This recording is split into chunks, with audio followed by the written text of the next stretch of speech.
바벨론의 멸망과 이스라엘의 구원의 메시지가 이어집니다. 마치 화가가 밑그림을 그리고 색감을 입혀서 작품의 메시지를 더 선명하게 하지요. 이처럼 바벨론의 멸망과 이스라엘의 구원의 메시지가 이렇게 전해집니다. 11절에서 16절까지 하나님께서는 예레미야 선지자를 통해서 바벨론이 멸망당할 것이다 말씀을 또 전하십니다. 이 바벨론은 주변 나라들을 정복할 때 짓밟고 그 일을 즐거워했습니다. 하나님께서는 그 행한 대로 갚겠다고 말씀하셨습니다. 그래서 그들은 짓밟히고 수치를 당할 것입니다. 그 땅은 황무지가 될 것입니다. 그리고 더 이상 파종하고 추수하는 사람이 없을 것입니다. 하나님께서는 이렇게 말씀을 전하셨습니다. 이어서 이 17절부터 20절까지는 다시 이스라엘의 회복의 말씀을 전하셨습니다. 하나님께서는 아수르를 벌하신 것처럼 이 바벨론도 벌하실 것이다 말씀하셨습니다. 그리고 그날에 이스라엘 백성이 이 본국으로 돌아오게 될 것이다 이렇게 말씀을 주셨습니다. 마지막 절 20절에서는 놀라운 말씀을 주시는데요. 그때에 이때는 이스라엘 백성이 본국으로 돌아오는 때입니다. 이때 하나님께서는 그들의 죄를 용서하겠다 말씀하셨습니다. 그래서 그들에게서 죄를 찾을 수 없을 것이라고 말씀하셨습니다. 하나님께서는 이 예레미야서 오늘 본문 가운데에서도 공의로운 모습을 보여주십니다. 다만 오늘은 용서하는 그 하나님의 모습을 또한 보여주십니다. 이스라엘 민족이 바벨론에서 포로 생활한 이유는 하나님께 징계를 받은 데 있습니다. 하나님께서 이러한 징계를 내리신 이유는 그들을 진멸하려고 한 게 아니라 죄를 깨닫고 하나님께로 온전히 돌아오게 하기 위해서였습니다. 바벨론이 멸망한 이 사건은 이러한 하나님의 징계가 맞췄다는 점을 의미합니다. 그리고 이 바벨론이 멸망하고 이 이스라엘이 돌아오는 이 일은 별개의 일이 아니라 하나의 사건입니다. 이 역사의 기록에서 볼 수 있습니다. 어제도 언급했듯이 이 페르시아의 고레스 왕이 바벨론이 정복하고 2등 해에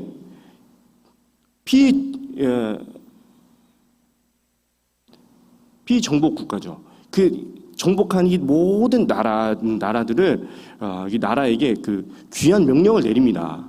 그래서 이스라엘만 본국으로 돌아간 게 아닙니다. 바벨론에 정복을 당한 모든 나라가 본국으로 돌아갈 수 있었습니다. 여기에서 이스라엘 민족이 본국으로 돌아오게 된 겁니다. 이때 하나님께서는 그들을 용서해 주셨습니다. 언약을 회복하셨습니다. 그들과의 관계를 회복하셨습니다. 이 점을 통해서 하나님께서는 오늘 이 시대를 살아가는 저와 여러분에게 이러한 하나님의 이 모습을 본받아서 용서하는 삶을 살아가길 원하십니다. 보십시오. 하나님께서 어떻게 용서하셨습니까? 이스라엘의 모습을 보면 선지자들을 통해서 그렇게 경고의 말씀을 전했는데도 불구하고 듣지를 않았습니다. 결국 심판받았습니다. 그 이스라엘 백성을 두고서 하나님께서 회복의 말씀 가운데 용서하겠다 말씀을 주셨습니다. 감정으로만 보면요, 이 이스라엘 백성들은 결코 용서받을 수가 없습니다. 그런데 하나님께서는 용서하겠다 말씀하셨습니다. 이 점에서 하나님께서 베풀어 주시는 용서의 은혜는 이 관계 회복의 의지를 보인 결과라 알 수 있습니다. 그래서 용서는 이 감정에만 머무는 게 아니라 그걸 뛰어넘어서 의지를 드리고 결단해야 한다는 점을 알 수 있습니다. 하나님께서는 이스라엘 민족만 용서하신 게 아닙니다. 저와 여러분을 용서하기 위해서 어떤 일을 행하셨습니까? 하나뿐인 아들을 보내주셨습니다. 근데 그 하나뿐인 아들 예수님이 어떻게 하셨나요? 십자가에 달리셨습니다. 그 위에서 가진 모욕과 수치를 당하셨습니다. 이 일이 어떻게 감정으로만 되겠습니까? 용서하기 위해서. 하나님이 저와 여러분을 용서하기 위해서 이 일까지 행하셨는데 이게 어떻게 감정으로만 될 일이겠습니까? 저와 여러분은 하나님의 그 인격을 닮아 이 세상에 지어졌습니다. 그 인격의 근본이 되는 하나님께서 이 마음도 가지고 계실 건데 어떻게 아들이 죽는 모습, 피 흘려 죽기까지 하는 그 모습을 보고서 용서하기 위해서 그거를 감내할 수 있겠냐 말입니다. 감정으로는 될 일이 아닙니다. 결단했기 때문에, 용서하기로 결단했기 때문에 그 일들이 가능했던 겁니다.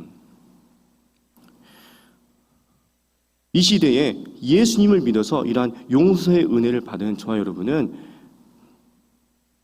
용서하기에 힘써야 합니다. 하나님께서는 이러한 모습을 기뻐하십니다. 그러니 성도 여러분, 예수님을 구주로 믿어 구원받은 새 언약의 백성으로서 저와 여러분은 용서하는 삶을 살아야 마땅합니다. 물론 이 우리의 감정으로는 참 쉽지가 않습니다. 하지만 이 저와 여러분이 하나님께서 행하신 용서, 그 의미를 기억하며 행하기를 힘쓴다면 하나님께서 그런 삶을 살도록 도와주실 것입니다. 그리고 그런 모습을 기뻐하실 것입니다. 그리하여 저와 여러분에게 이 하나님 아버지의 크고도 깊은 그 사랑을 더 깊이 알게 해 주실 것입니다. 여기 머물지 않으시고 하나님께서는 그러한 저와 여러분의 삶을 통해서 우리 주변의 이웃에게 하나님의 그 사랑을 경험하게 하실 것입니다.